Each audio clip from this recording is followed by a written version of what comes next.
And when I first seen mine, I almost hit the brakes at 75 miles an hour.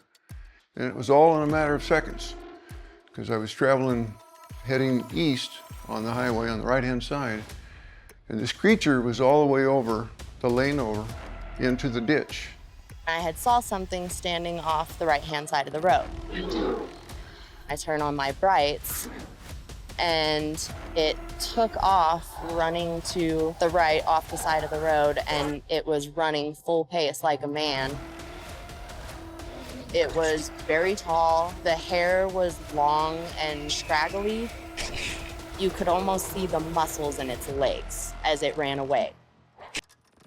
The wilderness seems peaceful until night falls. In this video, we explore 7 terrifying encounters where mysterious sounds, strange footprints, and unseen eyes turn ordinary forests, swamps, and mountains into places of pure fear, proving that some secrets are meant to remain hidden after dark.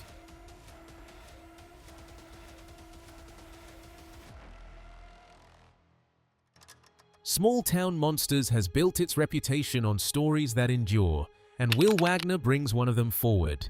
A seasoned outdoorsman, Will has spent years deep in remote wilderness, standing within reach of grizzlies and watching massive eagles cut across the sky. He knows what real animals feel like up close. That's why the experience that still follows him doesn't fit. Whatever he encountered in the wild behaved unlike anything nature had ever shown him before. The Bigfoot subject is one that I can't get out of my head. It's just something that I've been up here for so long now, and I've seen a lot of big animals, a lot of big creatures. Big grizzlies, big eagles, everything. And they're powerful, and up close, they're just incredibly phenomenal. He never forgot the moment he first saw it. Driving east at nearly 75 miles per hour, his hand nearly slammed the brakes before his mind could catch up. In the golden light of a summer evening, just past 7, the creature appeared, far off the lane, down in the ditch. It wasn't a trick of shadows or imagination. In an instant, it was real, undeniable, and utterly unlike anything he had ever seen. And when I first seen mine, I almost hit the brakes at 75 miles an hour. And it was all in a matter of seconds, because I was traveling, heading east on the highway on the right-hand side, and this creature was all the way over, the lane over, into the ditch.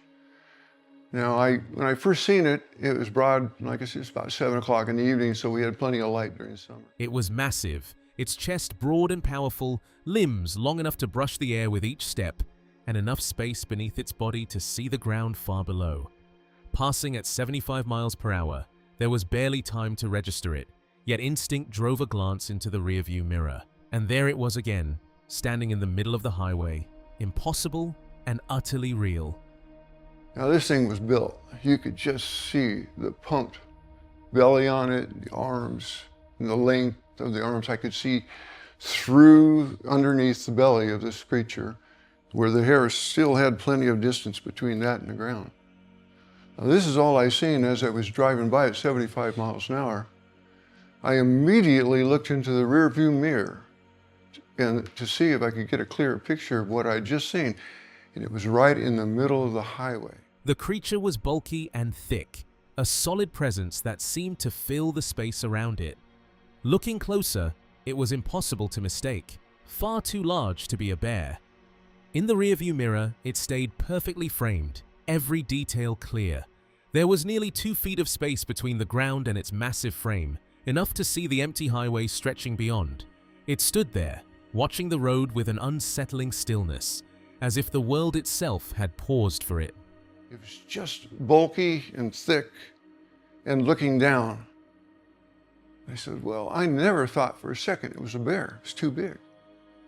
And then I looked back in the mirror and I was watching it. For that very second, it was perfectly profiled. There must have been at least 24 inches between the dread of the hairs and the space of the road, because I could see clearly down the road. And it was looking down the highway from whence we came. There's no traffic on the road either way, forward or backwards. Cliff, a veteran Bigfoot researcher known for his expertise in footprint evidence, believes Sasquatches roam Alaska's forests, moving silently and leaving unmistakable tracks. In his mind, They are real, powerful, elusive creatures that may one day be glimpsed up close. Until then, they linger in the shadows, a mystery the wilderness keeps hidden. Sasquatches are certainly in Alaska, and they're certainly walking around, and they certainly leave footprints. They're going to be discovered eventually. They're absolutely real animals. Some scared hunter will pull a trigger someday, or a logging truck will run one over on the way. If creatures this massive and deliberate truly roam our wilderness, leaving footprints and glimpses in the shadows, what else is moving unseen? How many times have they been here, just beyond our notice, watching, measuring, waiting? Will we ever encounter them again, or are some mysteries meant to remain untouchable? The Cabin in the Woods channel delves into the most remote and haunting locations, uncovering stories that linger long after the cameras stop rolling. In August 2013, a couple vacationing on Vancouver Island took a secluded back road leading toward the tiny village of Port Renfrew. Surrounded on both sides by thick forest and with barely a sign of civilization, the narrow road seemed to disappear into the wilderness. During their drive, they paused by a quiet roadside creek, a seemingly ordinary moment that would soon unfold into an encounter far from ordinary, a tale the channel would later bring vividly to light. So as I said, in August 2013, this couple was on vacation on Vancouver Island. They were driving this rather obscure back road toward a tiny hamlet called Port Renfrew. During our trip, my wife and daughter and I drove this same road, and we also visited Port Renfrew. And I can tell you that this particular road is small and narrow and lined with dense forest on either side, and really not much else. Zero signs of civilization. The couple, no strangers to wandering deep into the wilderness, decided to follow a nearly dry creek bed, hoping it would guide them safely through the dense forest. Barely a couple hundred feet in, the sudden sound of snapping branches ahead made them pause. Through the shadows, a towering figure appeared, upright, swaying slightly, with a cone-shaped head and broad, imposing shoulders. It was a presence unlike anything they had encountered, leaving them frozen between awe and fear as they tried to comprehend what they were seeing. They had walked only about 200 feet into the tree line along this creek bed when they suddenly heard branches breaking up ahead. They looked 75 to 100 feet further into the forest in the direction they were going, and that's when they saw this large, upright figure. The figure was standing bipedally, they said, and swaying back and forth. The couple said it looked like it had a cone-shaped head and broad, bulky shoulders. The couple insisted that what they were seeing couldn't be a bear. Wendy, walking slightly ahead, suddenly stopped and gestured back to her partner, drawing his gaze toward a shape 75 to 100 feet away. At first glance, they thought it might be an animal, but its stance was unmistakably upright, moving on two legs. Even from that distance, its head had an unusual, almost conical shape, an appearance that left the couple uneasy, realizing they were witnessing something entirely out of the ordinary. They stressed that in their opinion, this was not a bear. Wendy was ahead of me, and she turns around and she points, and I looked up into the distance. Way in the distance, it was about 75 to 100 feet ahead of us. You could see something in the distance.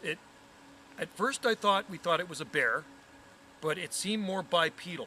So it seemed more upright. It appeared to have kind of a conish. The couple could just make out the shape of its head, tapered and sloping, with a broad, almost flat forehead that suggested a surprising intelligence.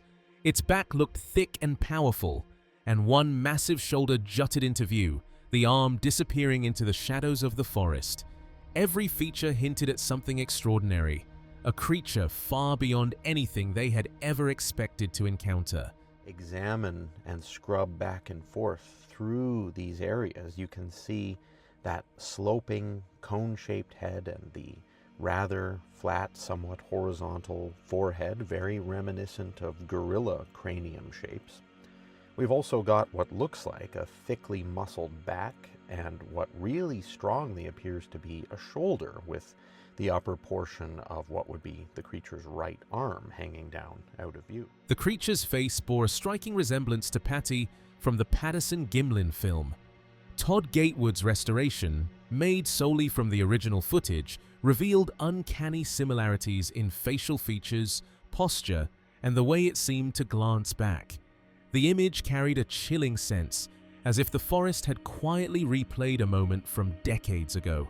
But that face strongly resembles the face of Paddy, the subject of the famous Patterson-Gimlin film, particularly in this enhanced frame done by photo archivist Todd Gatewood.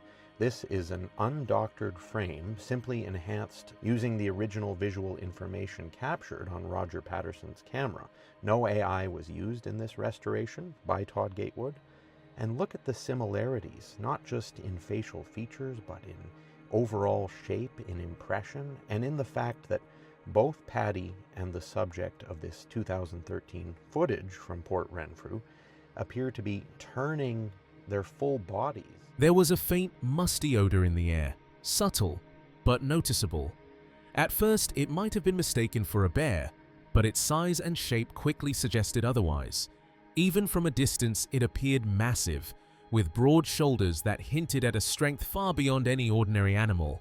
There was actually kind of a musty smell, wasn't there? It wasn't strong. I would say it was kind of subtle. I don't know if bears stink. I mean, somebody says, oh, it was a black bear. I don't think it was a black bear. I've seen black bears before. No, it wasn't black. It didn't. It seemed quite big. And she's looking through the camera and zooming in on this thing. I'm seeing it from a distance. But it appeared to be quite big, and it seemed to have shoulders on it. That's what it looked like to me. The identity of the figure remained a complete mystery. Reactions to the footage were split. Some dismissed it outright, while others were captivated. The discussion it sparked only deepened the intrigue, leaving viewers debating what had truly been captured. Although they emerged from the forest unharmed, the question of what they saw remains unanswered. Was it merely an unusual animal, or something far more extraordinary watching from the shadows? The YouTube channel NVTV is known for its daring outdoor adventures, and this time, the creator returned to a spot in British Columbia he'd visited earlier in spring. Back then, deer stirred quietly behind him, unnoticed.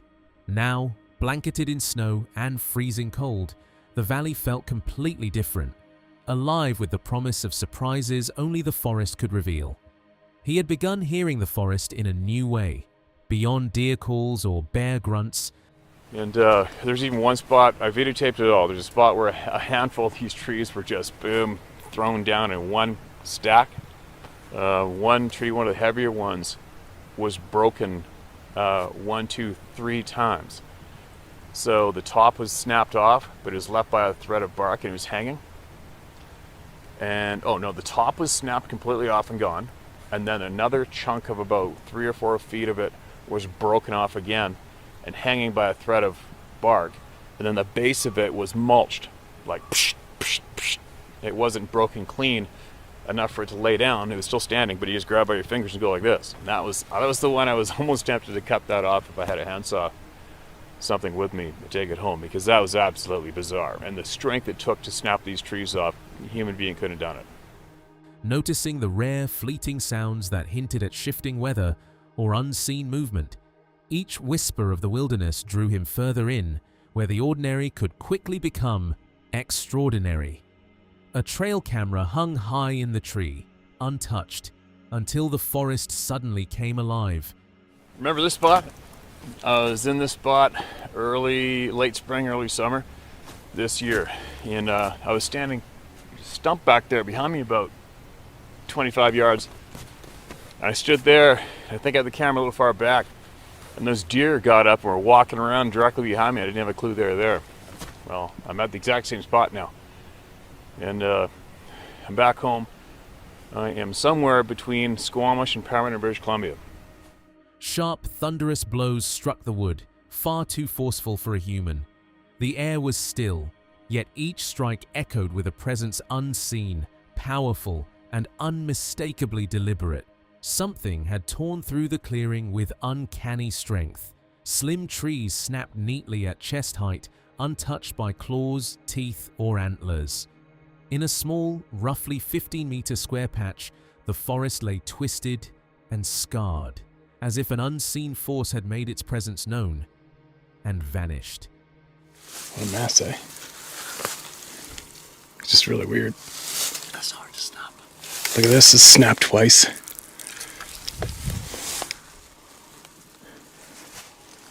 snapped twice, and there's no antler marks on it. Weird, eh? Whatever, is what it is.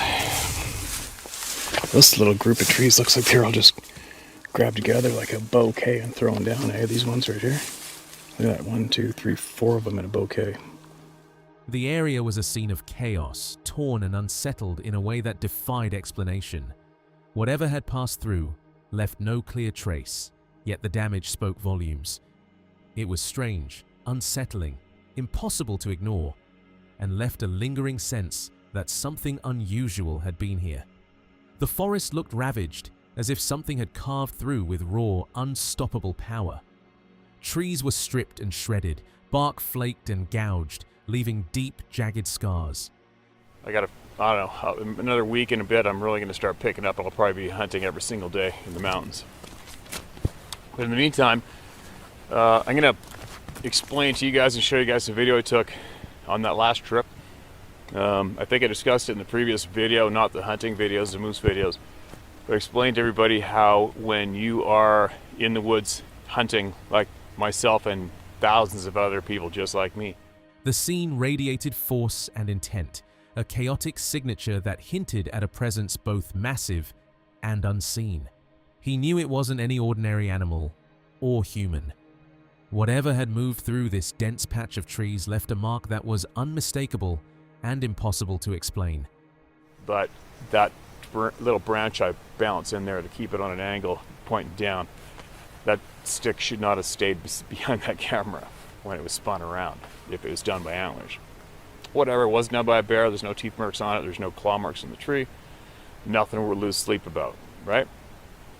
So I moved the camera, replenished the batteries, and then we went on a big, long, deep timber hunt not too far from the Peace River. The damage was old, yet the towering grass and thick undergrowth only hinted at the magnitude of what had passed through, a force both powerful and unseen. A massive tree had been ripped from the earth, its top 16 feet broken and tossed over 40 feet across the trail. And then we carried on, went down the trail, got to where the trail camera was, and the trail camera, which is set on a tree, I put a stick behind it all the time. It was spun right around, about a quarter of the way around the tree to face the next tree beside it, which was only 2 feet away in a trunk like that. And we were the only ones in there since the camera had been set. And I'm like, well, that sucks. You know, there was 2 or 3 videos of myself on there. The destruction hinted at a staggering force, raw, deliberate and utterly otherworldly, leaving the forest trembling in its wake. What kind of force could move through the forest with such unimaginable power, snapping trees and shredding the undergrowth, yet leave no trace of itself, vanishing as mysteriously as it appeared? On Salish Sasquatch, the forests of the Pacific Northwest don't just hide legends, they test those brave enough to enter. A group of veterans, hardened by experiences most could never imagine, returned to the wilds near Golden, Washington, drawn by a road that locals dare not travel after dark. They set out to camp on secluded private property, but the forest had other plans. Farther up the road, an encounter awaited, something that shook even those trained to face danger. Tonight, Salish Sasquatch retraces their steps to show exactly where the shadows of the forest came alive and why some mysteries refuse to stay buried. Outside Goldendale, Washington. Where we're going to be camping is up this road up here on some private property, but where I had my encounter is up this road, and I'll show you this later.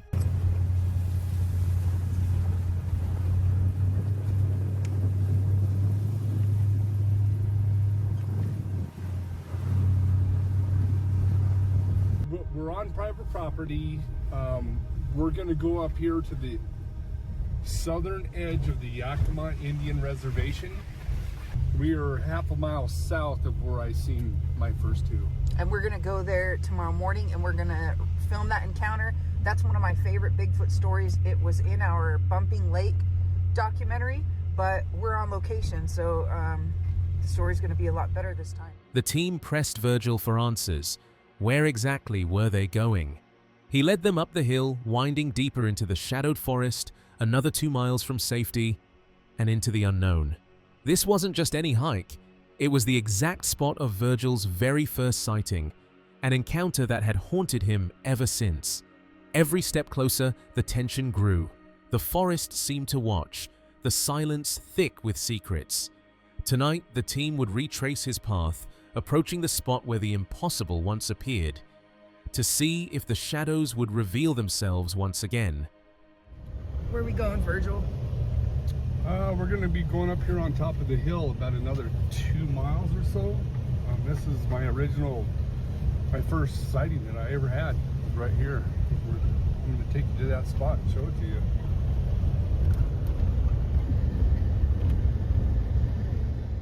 When he, the witness, first told the story, no one could imagine the intensity of what happened. But now, the team was standing right where it unfolded. Before them stretched the vast 250-acre clear-cut he had described, now grown over, but once freshly logged and eerily empty. This was the first landing, where he had parked, gathered his gear, and stepped into the darkness. The road ahead, where he had walked alone that night, still held the echoes of the encounter, waiting to be retraced. Every shadow, every whisper of the forest seemed to hint something was still watching. When I told you that story the first time, about my encounter, this is right where it happened, right here. And so when I said there was about a 250-acre clear cut off to my left, that's this. It's grown up quite a bit since it's been all replanted, but this had been logged, and this is the first landing right here, and this is where I parked. Got all my stuff, got out, and this is the road that I walked up right here in the dark. The hillside stretched before them, dark and silent, but it wasn't empty. He had been here before, right where the encounter happened, and the memory still hung in the air like a warning. Mount Adams led the way, flashlight cutting through the shadows, every step bringing them closer to the spot where the impossible had appeared. Suddenly, a movement, something slipping between the trees, made them stop cold. The forest seemed to close in, every sound amplified, every shadow alive. They were standing on the same ground, retracing steps that had once terrified him. And tonight, the hillside was ready to reveal its secrets again. Right here, this was the hillside. It happened right down over the hill right here. So that was the hillside that he was looking up right here. And hollering up on the hill. So, and then right here, let me back up just a second. There's Mount Adams. And that's the way they were heading, right there. So let's go up. Okay. Let me, This is quite steep. It doesn't look it, but this is very, very steep.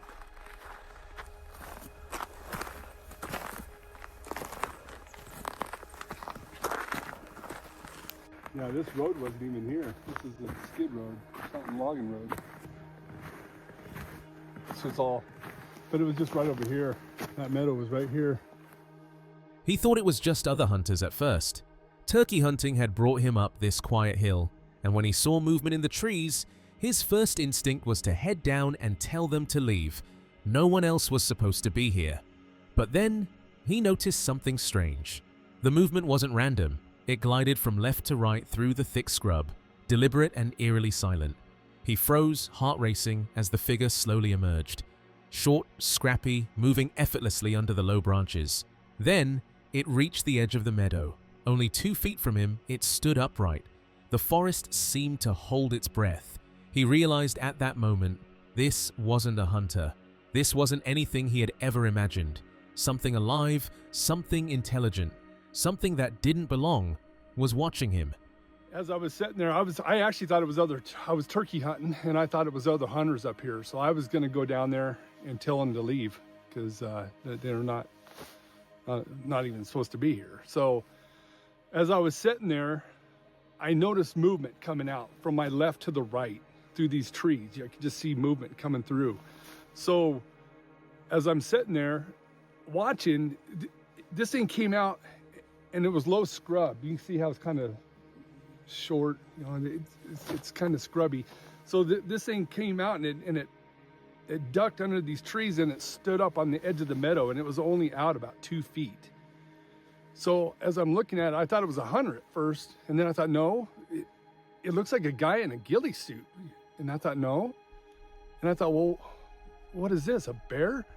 And I was like, no, because it was too tall. And I was like, oh my God. This is what my grandfathers were talking about. This is a freaking Bigfoot right here. So At first, he thought it was a bear, but something didn't add up. It was too tall, too different.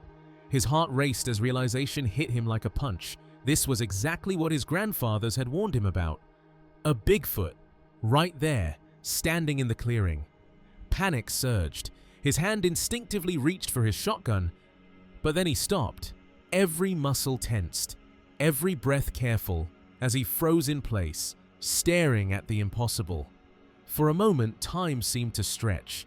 The forest was silent, watching, and he knew one thing: nothing could have prepared him for this.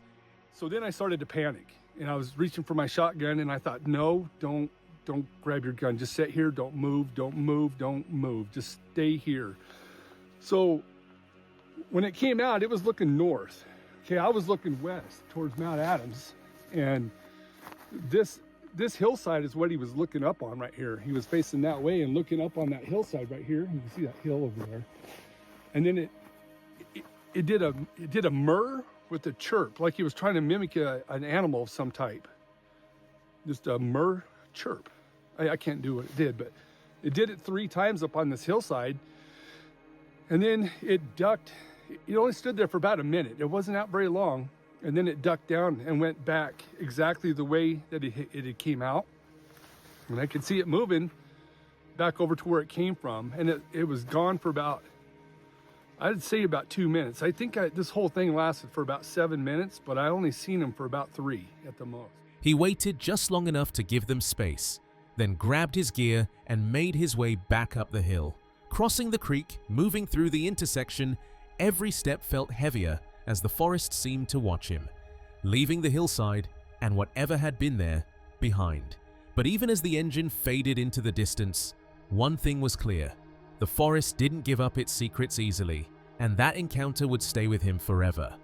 Just giving them time to get out of the way or go wherever they were going, and then I grabbed my stuff and I pretty much went right back up the hill, crossed the creek, come down this intersection, got my truck, and I left.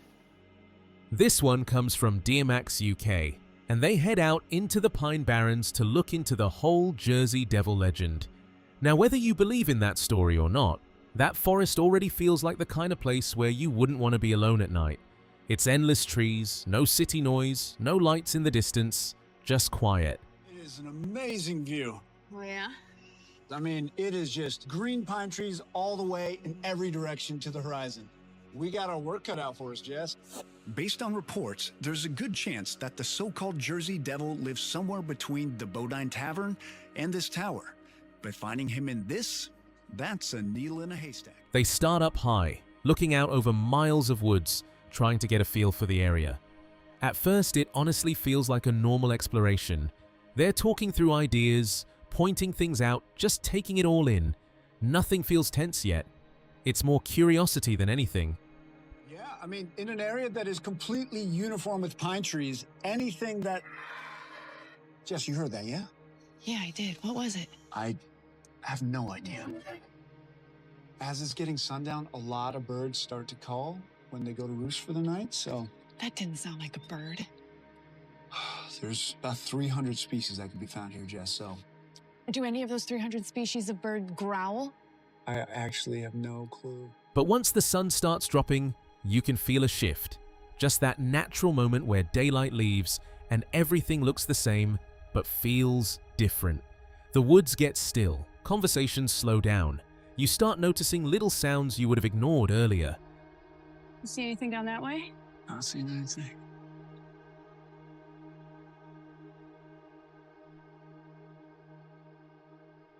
Wait.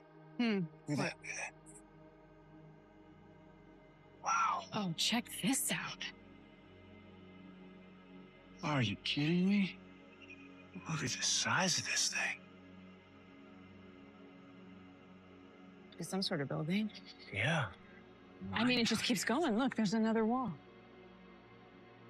They move to a spot that gives them a wide view and decide to stay there through the night. Cameras go up. Different tools come out. It feels controlled at first, like they've done this before and know what they're doing. Then something small interrupts that comfort. A sound, a movement, big enough to make both of them react. And that's the interesting part. It's not about what the sound was. It's about how fast their tone changes. You can hear that split second where curiosity turns into alertness. Yeah. Maybe he'll perch over there. Good visibility to the tree line. Mm-hmm. I think I'm gonna go all around the periphery. Mm-hmm. Have the thermal imaging cameras. We'll shine it up in the trees. I get a heat signature of an animal running around up there, or flying around up there. Maybe it will give us a clue as to what it is that people are seeing when they think it's the Jersey Devil. I also have the Fox Pro. I can send out some calls and see if we can draw something in. Yeah, that's a good idea. We just gotta remember though, whatever people are seeing out here, it's scaring the heck out of them. We gotta be extra careful. Well, yeah, we're calling the Jersey Devil. Of course I'm gonna be careful. I don't want to get my head ripped off. All right. Good luck here. Oh, yeah. And then now. You got your walkie? Later on, after things go quiet again, something passes close. Close enough to get a real reaction, not a staged one. You know that feeling when something surprises you and your body responds before your brain does? It's like that. Shh. Did you hear that? Something up here. Come on. What was it? Look at that. I just saw some bats flying by. To see it fly across the night sky with the thermal is amazing because they're really hard to see with just a flashlight. But this thing, they are lighting up. Amazing. Okay, I've got the night vision camera set up, and I'm ready to send out some calls with the Fox. They check what they captured, and there's a quick glimpse of something. It doesn't answer anything clearly. It just adds more questions. One of them tries to lean toward a simple explanation. The other isn't fully convinced. What the heck was that?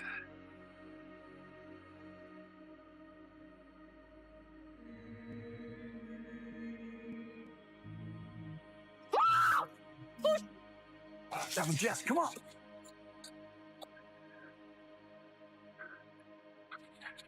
So what happened? Something flew right over me. What the heck? I'm gonna check the thermal camera. Maybe it's still here.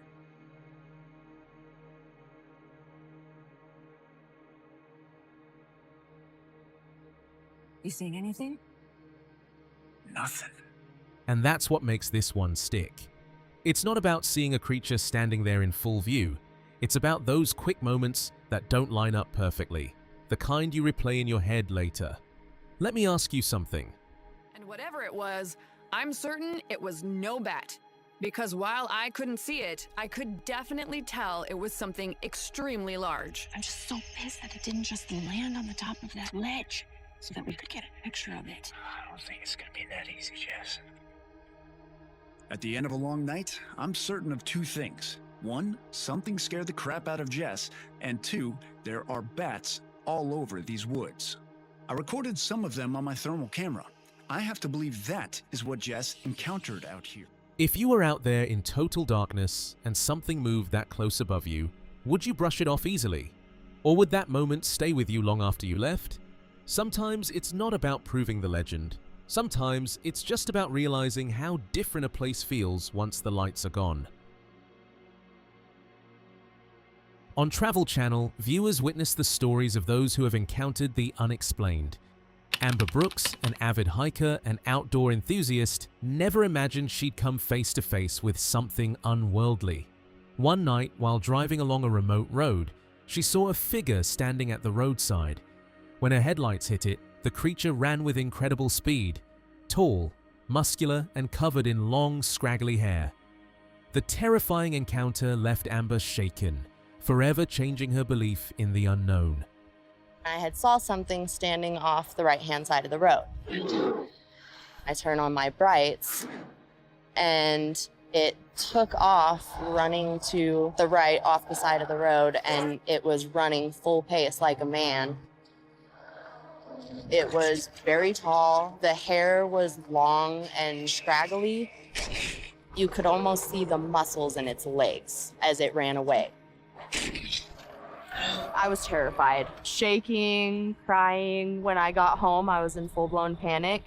I didn't believe in Bigfoot until I had my own personal experience. Ken Genhard, a seasoned cryptologist, and commentator Dryack Hayes have often shared their thoughts on Bigfoot, painting a picture of a creature both awe-inspiring and terrifying. Standing 7 to 10 feet tall with massive feet that gave it its name, Bigfoot walks upright like a human, but radiates raw primal power. Thick, shaggy hair covers a muscular frame, giving it an almost otherworldly presence in the wilderness. For Genhard and Hayes, Bigfoot isn't just legend. On the one hand, you have something that looks very human-like. It walks upright like us, but it also displays some very brutish and bestial characteristics, being hair-covered, being very powerful. Bigfoot is really the rock star of cryptozoology. It's a living mystery that challenges our understanding of what might really be out there.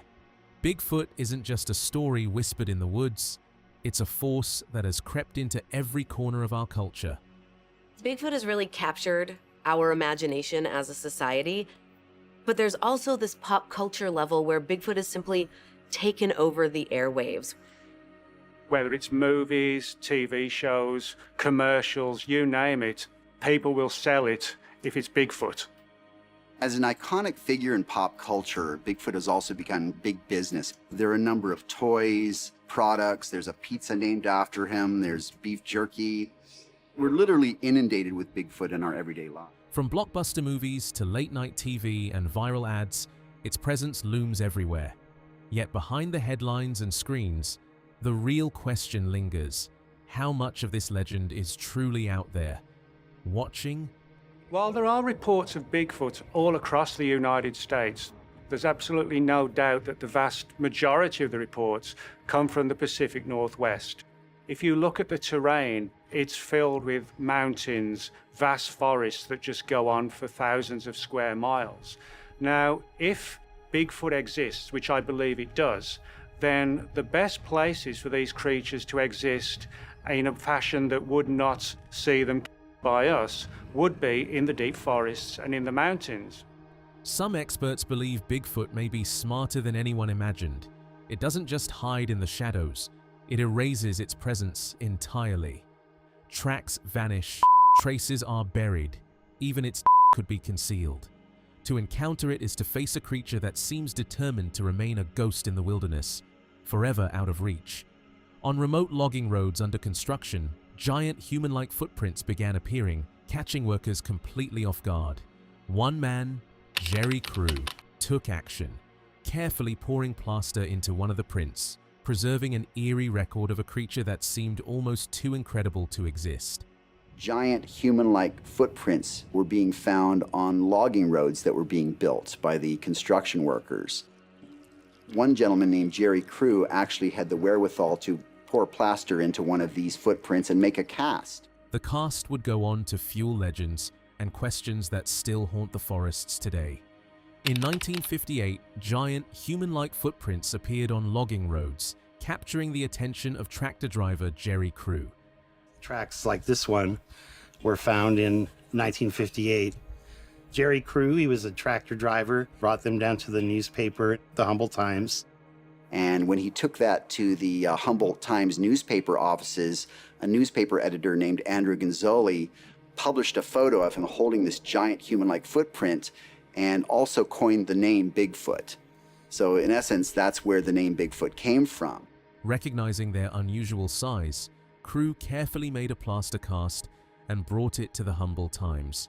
There, editor Andrew Gonoy published a striking photo of Crew holding the enormous print, and in that moment, he gave the creature its name, Bigfoot.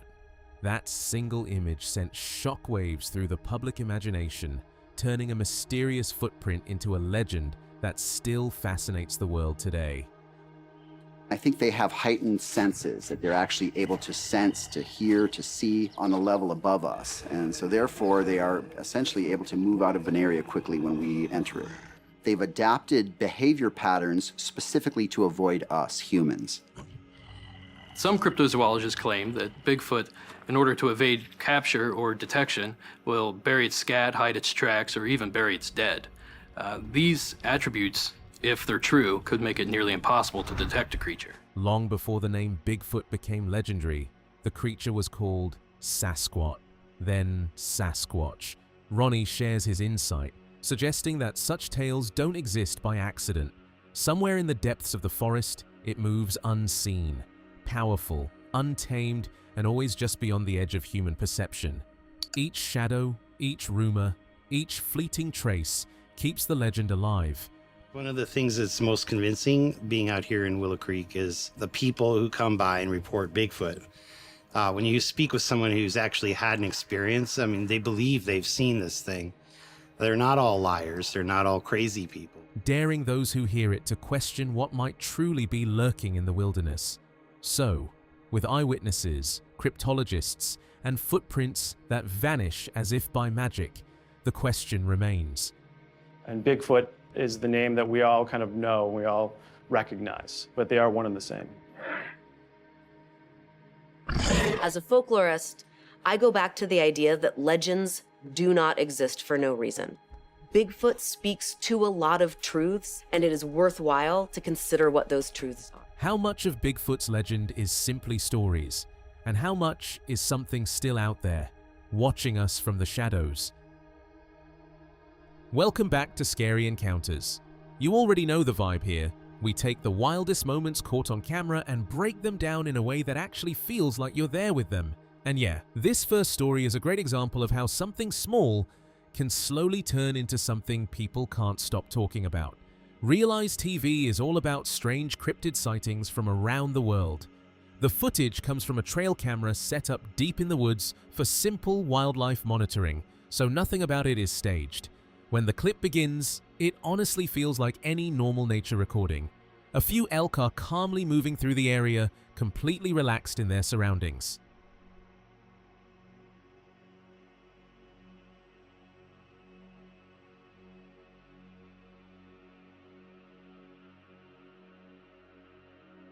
If you were watching this without context, you would probably assume it was just another peaceful forest moment. As the clip continues though, your attention naturally starts to wander beyond the elk and a little deeper into the background. Nothing about it feels loud or sudden, and the animals don't react in a way that clearly tells you something's wrong. It's just this quiet presence that slowly starts to stand out, and the longer you watch, the harder it becomes to ignore.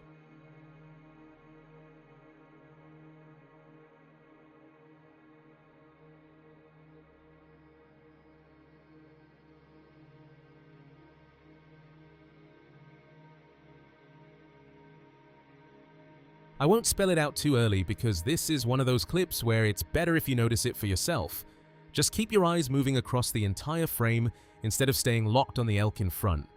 The moment is easy to miss if you aren't paying attention.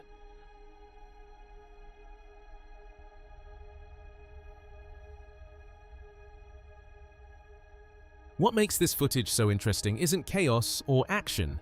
It's the way something in the background seems carefully positioned, almost like it's aware of where it stands. At one point, there's this tiny little movement, and honestly, it almost feels on purpose. It's small, but that's the part that gets everyone talking. The elk remain calm, the forest stays quiet, and the camera continues recording without interruption, which somehow makes the background feel even more noticeable.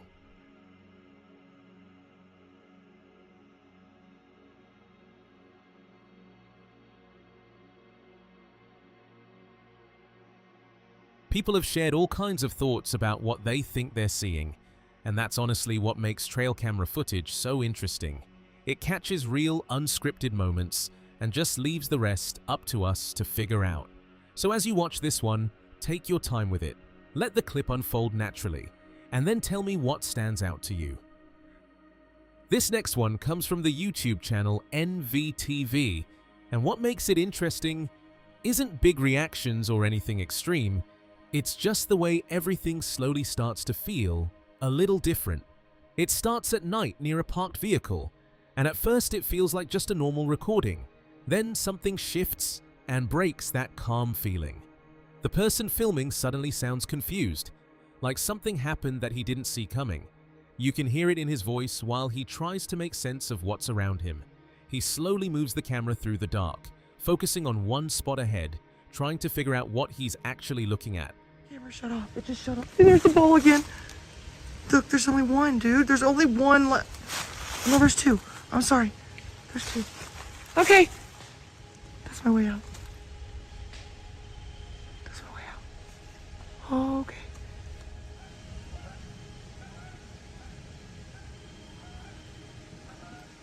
What is that? You guys see it?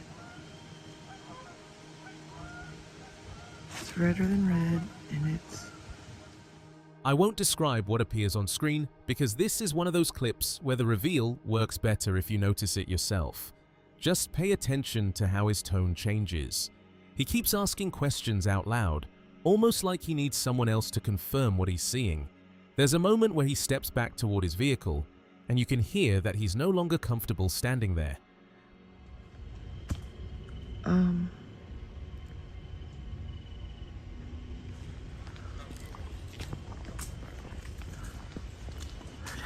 Dogs around my car.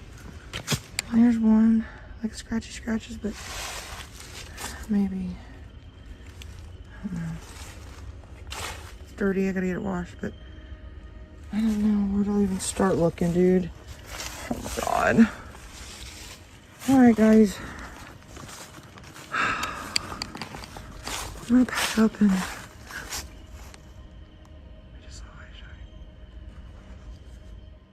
Later on, the footage shifts to an evening walk in the woods with a father and his son. At first, they're just walking and chatting like anyone out exploring a trail. After a bit, their pace starts to slow, and they keep glancing off to one side, almost like something down the slope quietly grabbed their attention. They don't rush, they don't overreact, they just become more careful with each step. Me and my son are getting the strange feeling like we shouldn't go any more past that log and that bowed tree. There seems to be something walking down to our right, down in the valley. There's multiple tree breaks everywhere, as you can see.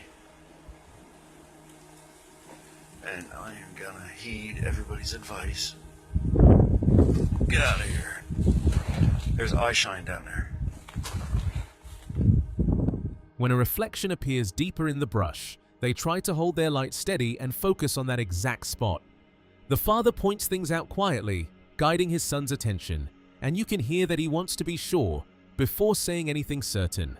As they continue along the trail, they start noticing objects placed high up in trees nearby. Instead of jumping to conclusions, they examine them closely and talk through what might explain it. Okay, my son picked out the trash up in the tree. Don is reaching up and he still has another 3-4 foot to reach to it. Let me roll in here. Yeah, I would say that's about what? 10 to 12? Probably. 10 to 12 foot up. Looks like a beer can and it's wedged into a branch. It's stabbed with a branch. Let me pan in so you can see this. There, you'll probably see better there. And I told Tony I once found 5 of those in a row. Wow. And we found the second one that we're going to show you next. That's what makes this one worth watching. The reactions feel real. The pacing feels natural. So as you watch, focus on how they respond more than what they claim. Then tell me, what do you think is really going on there? Meet Bear, the fearless explorer behind the YouTube channel Exploring with Bear. Through his videos, he leads viewers into untamed landscapes, chasing the unknown and uncovering nature's hidden secrets. From shadowy swamps to uncharted forests, Bear's expeditions reveal both the beauty and danger of the wild. Man, this little place right here is creepy, and the path is blocked.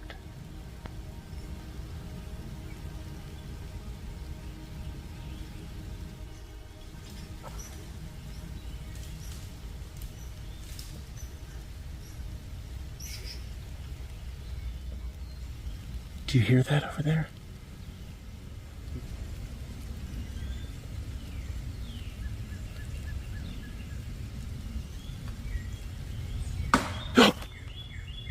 Oh my goodness. honest, did you hear that? That was freaking huge.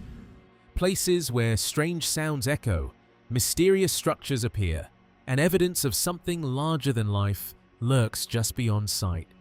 That was huge, and this path is blocked.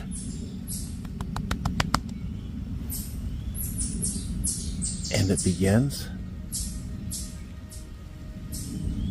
Oh, listen. Listen, you can hear. Oh, listen to that. Oh. In this episode, he returns to the swamps, stepping onto a trail never explored before, deep in what many consider Bigfoot's territory. As he steps onto the trail, something immediately draws his attention.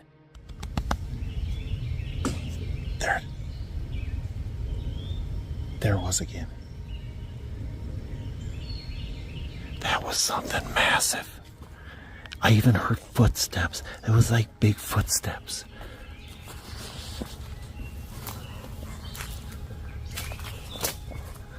A single apple, resting unnaturally in the dirt. He pauses, sensing it's more than just fruit. Let's go see if we can't find what was making all that big noise, and see if we can't find more structures. And hopefully something happens. It is high, so like something small, something bigger will get it. All right.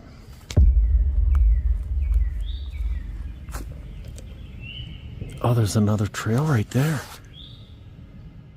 In these woods, even small signs can carry meaning, a silent message from unseen eyes. Oh my goodness, that's the apple. There's an apple on the trail now. The apple's on the trail. We just put that on the teepee. Is it still on the teepee and that's a different apple? No, there's a stick in it. The one on the teepee. This is the one that was on the teepee.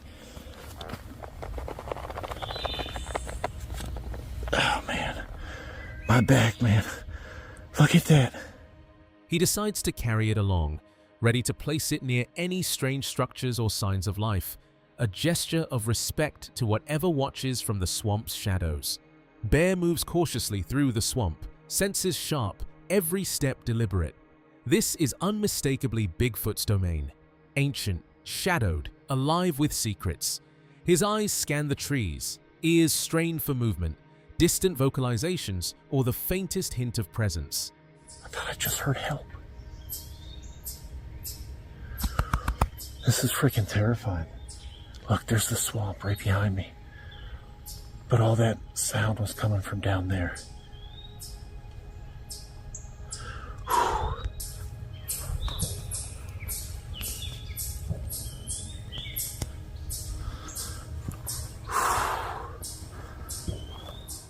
Every snapped branch and whisper of wind could be a clue, and the possibility lingers that the legendary creature might finally make itself known. Moving cautiously through the swamp, webs cling to arms, and the thick, humid air presses down with every step. A faint sound drifts from the shadows, haunting, almost like a child's voice, sharpening every nerve, a whisper carrying a hidden secret. I feel like we're close, guys. I feel like we're really close to something right now. This is probably where that noise was coming from. Right up in here now. We're like real close to where that noise was happening. Eyes and ears strain. Each step is deliberate, aware that the smallest hint could reveal something extraordinary, or something silently watching from the darkness. The spot feels off, tense, every step cautious. The path ahead is blocked, forcing a halt. From the shadows comes a low, heavy sound, something massive moving unseen. There's a tree blocking the path.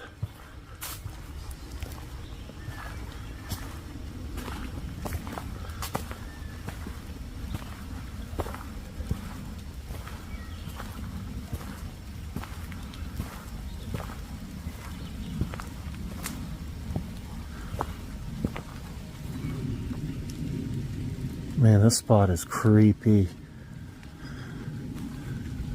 This has a creepy feel to it. Oh!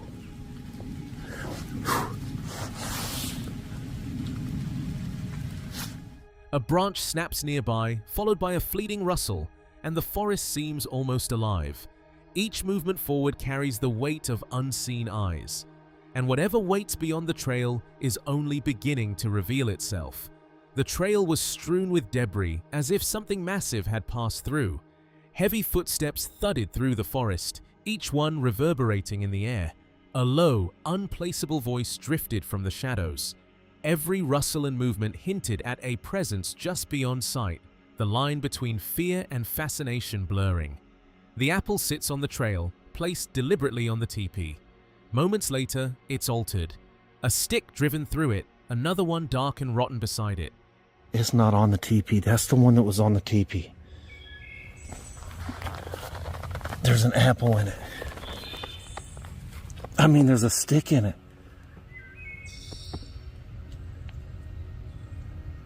Man, I shoved that down on that. It was on there good. And now there's a little stick in it.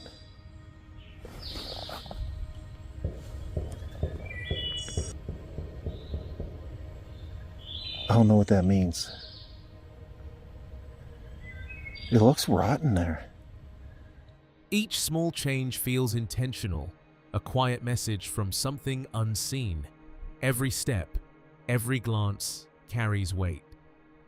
The forest seems to watch, deliberate and silent, and the question hangs in the air. Is this a warning or an invitation to leave? Bigfoot is terrifying, but the real danger comes from something intelligent, unseen, and watching from the shadows. The explorers escaped, but the forest left its mark. Unseen knocks, eyes tracking every move, and the unsettling feeling that they were never truly alone. On Small Town Monsters, investigators explore tales that start ordinary and spiral into the unexplainable. Chris Spencer and his son camped alone at Skamania County Campground during spring break. By day, they found twisted maple vines, broken branches, and a massive impression in the ground. First people in, and only people in the campground, and we found a vine maple that was limb twist broke, an 18 by 9 inch impression in the ground. We found other branches snapped off of fir trees 12 feet up. And that night, and we thought, oh, cool, you know, didn't think. But that night, terror struck. Something entered their campsite and forcefully grabbed their tent. What happened remains a mystery, leaving them with a chilling story no one can fully explain. Alone in the night, Chris heard movement circling the campground, two unseen presences testing him while his children slept. Was in the campground, there's at least two moving back and forth around the camp. I think they were just messing with us, but around 4 in the morning, wow, it was like a rock on a tree, knock, everything went quiet. And I got out of the tent and built up the fire and waited for my kid to get up. After that, that's when I decided to start doing stuff like that. Frozen inside the tent, weapon across his chest, he couldn't move. A sharp knock rang through the trees, then silence. When he finally emerged, he built a fire and waited. That night changed everything. Chris knew he had to find answers. John Sheridan, a seasoned investigator, has spent years listening to those who've encountered the unexplained. Some describe distant figures, calm and almost harmless, as if the forest itself is watching. It's a difficult question because it depends. You know, I've heard so many different encounters and I've talked to so many different people. There's some things that really stand out that you've seen. You know, they've seen a figure in the distance, right? Or it seemed friendly, and they didn't seem like it was aggressive or there was any concern. They didn't have any fear. No feeling of dread or anything like that. But then there's some times where they're being pelted with rocks. Others share darker tales. Rocks thrown from nowhere, invisible forces stalking them, or strange disturbances at home. For Sheridan, each story unveils a hidden world where moments of calm can suddenly turn into chilling menace. Chris Brinker, known for investigating the unexplained, often hears stories from people who never thought they'd have one to share. Anyone spending time in these woods seems to have at least one tale worth telling. Even longtime friends now come forward with experiences they kept secret. I'm usually, because when I first started, I had to really learn all the other animals too, so I listened while I looked, but most of the target subject vocalizations, they fall in a certain hertz range, and a lot of times they'll look similar to human vocalizations, and so I look at a narrow hertz range, and when I see something that doesn't match up with the known animals, then I stop and I look at it, because I look at it visually just like David does. And it's something over time. I've been doing it since 2015, it's 2021 now. One recalled parking with a girl when two glowing red eyes stared from the trees, vanishing as mysteriously as they appeared. I've had multiple friends at work, talk about different situations. It seems like, anybody that spends any time in the woods around here has an experience, at least one that they talk about. People that you never would have thought, and you mentioned it. Now that I do the investigating and they know that I do that, some people come forward and be like, oh yeah, I have something that happened to me that I never told anybody about. I had a friend who was out parking with a girl and had two red eyes that he caught staring at him from in the trees that just disappeared. For Brinker, these moments show just how thin the line is between ordinary and the inexplicable. As night fell, Rebecca Slick and her group settled into sleeping bags, chatter fading. Suddenly, a tree crashed down. It wasn't just a simple camping trip anymore. With no wind to explain the fall, Rebecca realized something unnatural might be nearby. We're all in our sleeping bags, and all of a sudden the chatter of us starting to die down to go to bed is broken by this tree fall.